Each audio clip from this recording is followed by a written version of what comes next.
Bonjour à tous, j'espère que vous allez bien. On se retrouve enfin pour la vidéo favori. Allez, c'est parti. Alors vous savez que je suis fan d'huile, aussi bien pour le corps, pour le visage, pour les cheveux. Là, j'ai deux huiles dont je voudrais vous parler. Alors la première, c'est l'huile de macadamia.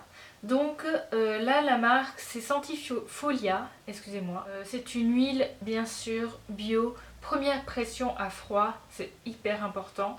Voilà, celle-là, elle est certifiée bio, elle est made in France. Donc l'huile de macadamia, vous pouvez un peu l'utiliser pour faire plein de choses. Vous pouvez l'utiliser pour vous démaquiller. Et moi, en particulier, j'adore pour le massage. C'est une huile qui sent très très bon, qui est très très gourmande. Ça se rapproche, je pense, de l'huile de noisette que je ne connais pas. Et surtout, au niveau du massage, c'est super car c'est une huile qui pénètre assez vite, qui laisse pas de film gras.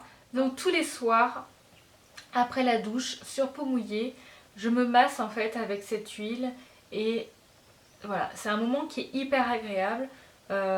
Si vous savez pas quoi mettre finalement pour hydrater votre corps, je vous conseille du coup de tester parce que voilà, c'est une huile qui est finalement peu coûteuse, que l'on peut trouver facilement et en même temps qui fait très très bien son job. J'ai adoré l'huile citron citronnelle de Dr. Oshka. Merci Caroline. Donc voilà, c'est un cadeau de Caroline du blog The Pretty Cream quand on s'était rencontrés sur Lyon. Alors là, elle a un peu coulé, j'en suis en train d'en foutre partout. Donc, vous voyez que j'ai bien descendu le flacon. Du coup, voilà, je l'ai vraiment adoré. En fait, c'est un macérat, avec de l'huile de tournesol qui a infusé avec de l'écorce de citron. J'ai noté, il y a aussi de citronnelle, de prêle et de gui. Voilà, il y a aussi de l'huile de jojoba et de l'huile essentielle de citron. Au niveau de l'odeur, c'est vraiment un délice. Je pensais pas que j'allais être finalement aussi amoureuse de cette odeur de citron. À la base, c'est pas une odeur qui m'attire comme ça. Mais là, en fait, c'est hyper frais. Pourtant, j'utilise le soir, donc on va dire, ouais, c'est plus une huile à utiliser le matin pour se réveiller et tout. Mais en fait, j'adore. Ça tonifie, voilà. C'est vraiment un délice cette huile. Pareil que l'huile de macadamia. Elle est peut-être un peu plus épaisse du coup au niveau de, comment dire, de la texture. Donc vraiment, je vous conseille de l'utiliser sur peau mouillée. Moi, j'en mets 2 pompes pour chaque jambe. Et j'ai encore un peu l'eau qui perle sur ma peau. Et voilà, je rajoute ces 2 pompes, donc 2 pompes, voilà, donc en tout 4 pompes. J'en profite pour me faire un petit massage, ce qui ne coûte rien. Voilà, donc c'est vraiment un coup de cœur. Vous savez que j'adore Dr. Oshka. Un gros coup de cœur aussi pour le packaging, donc c'est du verre. Et je trouve que la pompe en fait est très très pratique. En fait, vous avez comme ça le bouchon qui tourne et pour ouvrir et fermer. Contrairement à d'autres huiles en fait où on a tendance à en foutre partout, là en fait voilà, c'est hyper pratique. Alors maintenant on va parler cheveux. C'est hyper rare que je parle cheveux parce que je mets très très longtemps pour finir mes shampoings et après shampoing. Donc je crois que c'est courant février où j'ai fini mon scrub lavant Christophe Robin. Ça faisait des mois et des mois. Et du coup, en fait, j'ai attaqué le shampoing John Master Organics. Donc, c'est celui lavandero marin pour cheveux normaux que j'avais eu dans le Vanity, le dernier Vanity au My Cream. Je ne sais plus la date. Bref, je crois que c'était avant Noël. J'ai beaucoup aimé, enfin j'aime toujours autant d'ailleurs, pourquoi je parle au passé. C'est un shampoing en fait qui va stimuler le cuir chevelu et en même temps il équilibre la production de sébum. Donc je pense qu'il convient, ils disent pour cheveux normaux, mais je pense qu'il conviendra très bien pour les cheveux gras. Donc je vous rappelle, John Master Organics, c'est un shampoing qui est certifié bio. Alors j'ai noté dedans, en fait, il y a 13 extraits végétaux. Donc il y a de l'aloe vera, de l'huile de jojoba, de la lavande bien sûr, du romarin, chèvrefeuille, grande ortie, achillée millefeuille, thé blanc, camomille. Bon, il y a encore plein d'autres choses, mais c'était pour vous donner un aperçu de la compo qui est très très belle. Bien sûr, ça sent la lavande et le romarin, ça c'est clair. Si vous n'aimez pas ce genre d'odeur, je pense que ça ne vous plaira pas. Moi je trouve que c'est très très frais, voilà, surtout la lavande, ça fait waouh, ça fait du bien quoi. On a l'impression que notre cuir chevelu il respire. Voilà, il laisse les cheveux doux, légers, soyeux. Bref, j'aime beaucoup beaucoup. Son seul défaut, parce qu'il en a un, je peux vraiment le dire, j'ai les cheveux courts et je trouve qu'il descend hyper vite, sachant que voilà, j'en suis déjà là. Moi qui ai tendance à mettre des mois et des mois pour finir un shampoing, je suis assez impressionnée. Est-ce que j'en mets trop parce que je l'aime beaucoup? Je ne sais pas. Alors aussi un produit qui est parti très très vite mais en même temps c'est un indispensable dans ma routine. D'habitude je suis plutôt à acheter finalement des lotions qui ont un côté un peu plus hydratant, mais de temps en temps je reviens à un basique, l'eau florale que je mets donc après le nettoyage de ma peau pour enlever le calcaire, mais aussi sur le corps, notamment le buste et le dos où j'ai des problèmes du coup de boutons et où vraiment ici c'est fou quoi, il y a vraiment une tonne de calcaire. La dernière fois j'avais vu sur mon dos ça faisait presque une pellicule blanche quoi. Donc c'est assez impressionnant. Celle-là c'est celle de Sanoflore, fleur d'oranger. Voilà, après j'adore aussi celle de rose. C'est des odeurs que j'aime beaucoup. Ils disent que celle-ci convient très bien aux peaux sensibles. Voilà, elle laisse la peau douce, confortable. Ce qui manque par rapport finalement à une lotion, je vais vous parler par exemple de la dernière que j'ai utilisée qui est celle d'Aloré, la City Phase je crois, je me souviens plus, qui laisse quand même un côté un peu plus hydratant. Là c'est simplement qu'une eau, donc il n'y a pas ce côté après où on a la peau un peu plus douce, le côté voilà un peu plus riche de la lotion. Donc bien je vais la finir là.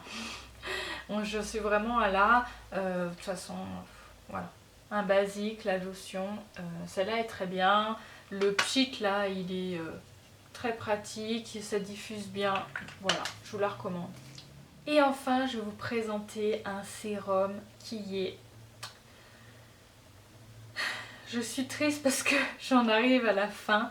Donc c'est un sérum qui est luxueux, qui est précieux. C'est celui de Mainstrom, The Youth Dew. Je crois que c'est comme ça qu'on prononce.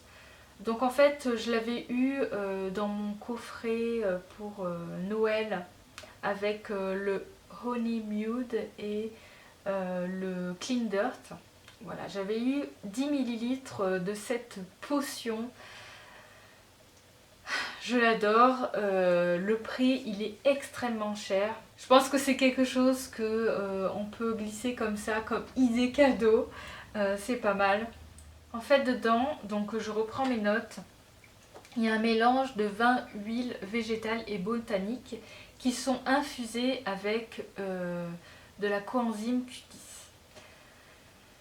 Alors, qu'est-ce qu'on retrouve là-dedans? De l'huile d'avocat, de l'huile de lime Nantes, donc je ne connaissais pas en fait, c'est aussi appelé l'huile d'écume des prés. Et en fait, c'est une huile qui adoucit la peau, qui la protège et qui marche très bien en fait en combinaison avec d'autres huiles parce que elle va en gros prolonger en fait la conservation d'autres huiles. Et aussi de l'huile de jojoba, je vous fais pas le topo sur l'huile de jojoba, de l'huile de prune, de l'huile d'argousier, de l'huile d'églantier, de l'huile de calophylle qui a d'ailleurs des propriétés très intéressantes concernant la cicatrisation des boutons, mais aussi je crois qu'elle a des propriétés antibactériennes. Bref, elle est très bien quand vous avez des problèmes d'acné. De l'huile de bourrache, voilà, il y en a d'autres, mais bon, je vous ai vraiment mis les premiers ingrédients. Et ensuite, au niveau des huiles essentielles, de l'orange douce, du citron, de la rose, du néroli. Voilà un peu les huiles essentielles qui sentent bon, qui fait que non seulement cette huile, elle est idéale pour hydrater votre peau, mais en plus son odeur, comme tous les produits Made in Strom, c'est un délice. C'est une odeur qui est gourmande. Voilà, c'est tout en finesse, tout en légèreté. C'est vraiment... Made in Strom, elle est vraiment douée pour ses odeurs. Ça nous emporte quoi, mais c'est aussi en fait la philosophie de la marque, c'est-à-dire que quand vous utilisez ces soins, c'est un moment pour vous, c'est un moment pour vous détendre et apprécier cet instant. Et du coup, les odeurs participent vraiment au rituel. Voilà, c'était tout pour les fins. Je n'arrive plus à parler. Voilà, c'était tout pour les soins. Maintenant, on attaque le maquillage. Alors, j'ai ressorti mon fond de teint Kervice. Il m'avait manqué, je l'avais mis de côté parce que la couleur était un peu trop foncée pour ma peau. Et là, voilà, je l'ai ressorti. Je vous rappelle que je l'ai sous forme de panne comme ça. Je vous rappelle aussi que je fais une vidéo si vous voulez voir son rendu. Je veux insister sur quand même des petites choses. Donc c'est un produit, c'est une crème de teint bio. Et c'est vrai qu'elle est très très difficile à appréhender en fait. Elle change complètement des fonds de teint habituels. Et selon votre type de peau, vous allez peut-être détester cette crème de teint. Parce que elle a tendance à mettre en avant les zones de sécheresse. Donc si vous n'avez pas une peau parfaite, si vous avez une peau plutôt à tendance sèche, je pense que vous allez être déçu. Moi, il y a des moments où je trouve que j'ai la peau un peu trop sèche. Du coup, je bascule sur mon fond de teint Dr. Oshka. Par contre, quand j'ai la peau qui va bien, je préfère en fait son rendu comparé à celui de Dr. Oshka. L'application est vraiment très spéciale. C'est pas un fond de teint, je pense qu'il faut appliquer avec un pinceau ou une éponge. En tout cas, moi j'ai essayé et ce n'est pas du tout ce que je préfère.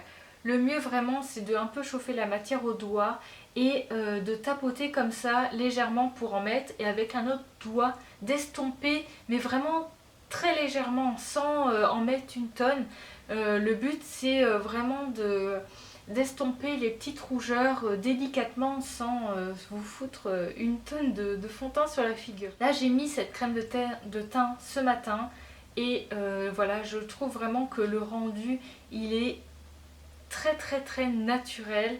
Et quand vous avez la peau qui n'est pas hyper sèche et tout, c'est vraiment top. La petite astuce aussi, quand je vois que ma peau est comme ça un peu plus sèche, juste avant, j'applique quelques gouttes d'huile comme ça sur les zones où j'ai tendance à faire des petites peaux disgracieuses. Et je trouve que ça facilite, en fait, la crème de teint glisse beaucoup mieux. Donc voilà, si vous avez du mal à appréhender ce produit, franchement, soit si vous avez la peau trop sèche, ne l'achetez pas, ou essayez sur Bazar Bio. Je vous rappelle que vous pouvez commander des kits échantillons. Toujours Kervice, je sais que je vous saoule avec, mais je suis en train de toucher le fond de mon petit blush Désir. Voilà, donc franchement je l'adore trop. Du coup j'ai commandé sur Bazar Bio le kit maquillage qui vous permet en fait de tester 4 types de maquillage, 4 marques. J'ai fait pour info un article sur mon blog qui parle des échantillons et je vous donne, allez voir, quelques sites, quelques astuces pour vous procurer des échantillons. Et surtout au niveau du maquillage, pour pouvoir du coup tester les couleurs et aussi les textures. Donc dans le kit, j'ai pris notamment deux petits blush Kervice donc dans des couleurs différentes. Et voilà, donc là j'en ai un que je porte, c'est le Blossoming que j'ai sur les joues. Je voulais voilà, vous montrer à quoi vous attendre si vous testez ce kit. Donc je trouve qu'il y a suffisamment pour finalement tester. Pour info aussi, pour le blush, j'utilise là en ce moment le pinceau 139 qui est très bien pour prélever la matière et après pour appliquer. Il est peut-être un peu plus petit, il y en a un autre que j'aime beaucoup, c'est le Real Techniques qui est un peu plus gros au niveau de l'application. Mais par contre c'est idéal pour appliquer ce genre de blush. Au doigt, je trouve que c'est un peu plus compliqué pour bien diffuser la matière. Un autre blush que j'ai adoré, et cette fois-ci c'est une très belle découverte que j'ai faite dans la dernière box avec Birchbox, c'est le blush boho. Donc là c'est le bois de rose. Il a vraiment une couleur bois de rose, très pigmenté. Attention, sinon vous allez vous retrouver avec des joues bien colorées. Voilà, donc très pigmenté. Je passe vite, son seul défaut en fait c'est son packaging qui est à revoir. Voilà, le couvercle ne tient pas, donc en gros, bon là, voilà, vous secouez un peu. Donc de temps en temps je le retrouve ouvert dans mon bordel, donc ça voilà, c'est un peu dommage, mais sinon c'est une belle découverte et voilà, bravo, c'est du bio, très pigmenté, très bien. Alors on passe maintenant dans du maquillage pas du tout bio, mais aussi des favoris, parce que je trouve que c'est le genre de produit qui est très pratique le matin quand on veut aller vite, qu'on n'a pas le temps et qu'on veut quelque chose de très facile et très lumineux et qui fait son effet. Ce sont les caviar sticks de Laura Mercier. En ce moment je tourne avec deux. Donc là j'ai le améthyste. Alors je vous rappelle que Laura Mercier, j'ai fait un article sur ces caviar sticks si vous voulez voir les couleurs. Je vais vous faire là les deux. Hop. Donc il y a le améthyste et mon préféré, le Moonlight. Voilà.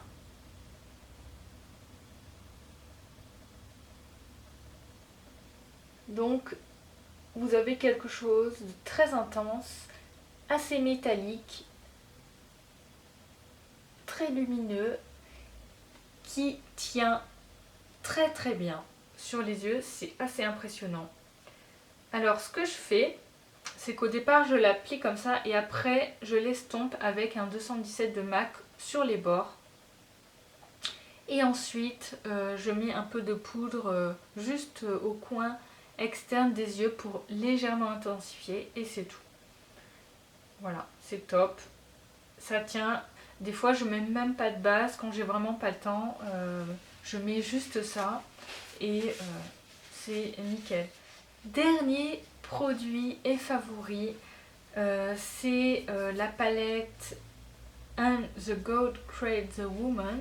Ça fait un moment que je l'ai, mais finalement je sais pas pourquoi, je vous l'avais jamais présenté. Vous connaissez mon amour pour NARS et j'adore cette palette. Pourquoi? Parce qu'il y a un fard que j'aime beaucoup en particulier. Voilà, c'est celui-là que je creuse et je trouve que voilà, c'est une couleur que je n'avais pas ailleurs. Je sais pas pourquoi, quand je sais pas quoi me mettre sur les yeux, que j'ai pas envie de mettre mes caviar sticks, je prends cette couleur que je mets comme ça sur toute la paupière mobile. Et ensuite, de temps en temps, j'intensifie avec le marron qui est là. Et en coin interne, je mets le petit beige champagne de ce côté-là. Bon, je vous la montre de plus près, mais en même temps, voilà, elle est hyper connue. Je voulais quand même vous la mentionner parce que c'est un produit vers lequel je me tourne très très souvent. Et clairement, son format fait aussi que c'est idéal pour emmener avec soi en voyage.